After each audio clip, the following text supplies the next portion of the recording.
రొయ్యల కూరకి ఒక 3 ఉల్లిపాయలు ముక్కలుగా కోసుకొని అలాగే 2 పచ్చిమిరపకాయలు చీలికలు కోసుకొని వేసుకున్నాం. బ్రౌన్ కలర్ వచ్చే వరకు వేయించుదాం. కొంచెం ధనియాలు వేసి మసాలా కోసం వేయించుకుందాం. దాల్చిన చెక్క, లవంగాయలు, యాలకులు వేయించేసేద్దాం. ధనియాలని మెత్తగా గ్రైండ్ చేసి తీసుకొస్తా. మెత్తగా పౌడర్ చేసిన తర్వాత ఈ వెల్లుల్లిని వేసి కోర్సుగా గ్రైండ్ చేసి తీసుకొస్తా. గసగసాలని నానపెట్టాను, వేసేయండి.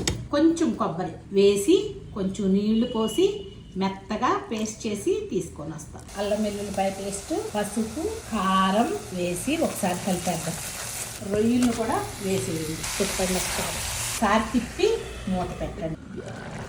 కొబ్బరి, గసగసాల పేస్ట్ వేసేసుకుందాం. దాము కరివేపాకు, నూరు పెట్టుకున్న మసాలా, కసూరి మేతి పౌడర్ వేసి తిప్పేయండి. ఇలా ఒకసారి వండుకొని చూడండి.